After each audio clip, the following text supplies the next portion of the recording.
ও দাদু, তোমার কাছে আমার 3টে প্রশ্ন আছে। এই 3টে প্রশ্নের উত্তর দিতে পারলি আমি আজকে 5 ওয়াক্ত নামাজ পড়বো, চ্যালেঞ্জ দিলাম। কি প্রশ্ন বলো? 1 নাম্বার প্রশ্ন হলো, আল্লাহকে তো দেখা যায় না, তাহলে আমরা আল্লাহকে বিশ্বাস করব কেন? নাউজুবিল্লাহ। 2 নাম্বার প্রশ্ন, আল্লাহই তো সবকিছু করায়, তাহলে পাপ করার পর আবার সাজা ভোগ করতে হবে কেন? 3 নাম্বার প্রশ্ন, ইবলিস তো আগুনের তৈরি, তাহলে জাহান্নামের আগুনে কি ইবলিস ব্যথা পাবে? হায় আল্লাহ, এই 3টা প্রশ্নের আমি এখন কি উত্তর দেব? ভাইয়া দাঁড়াও, কি হয়েছে? আমি তোমার প্রশ্নের উত্তর দেব।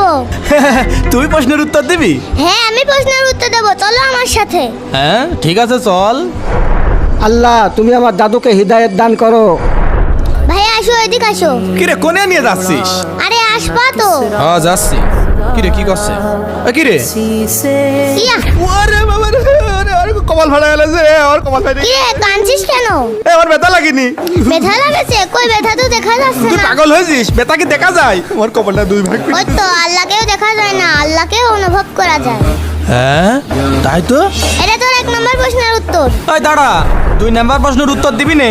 একটু আগে যে তুই বললি সবকিছু আল্লাহই করায়, তাহলে তোকে যে আমি ঢেল মারলাম সেইটাও তো আল্লাহই করাইছে, তাহলে আমার সাথে তর্ক করছিস কেন? তাই তো। তাহলে 3 নাম্বার প্রশ্নের উত্তর কি? 3 নম্বর প্রশ্নের উত্তর হলো, মাটি যেমন মাটির তৈরি মানুষকে ব্যথা দেয়, কিয়ামতের দিন জাহান্নামের আগুনও আগুনের তৈরি ইবলিসকেও ব্যথা দিবে। আরে তাই তো, তুই একদম ঠিক বলেছিস। আসলে আমার ঘরে শয়তান চাপিয়েছিল, কিন্তু আমি আজকেতে 5 ওয়াক্ত নামাজ পড়বো। ঠিক আছে, চল। বন্ধুরা, আমার কথা কি ঠিক আছে? তাড়াতাড়ি কমেন্টে জানিয়ে দাও।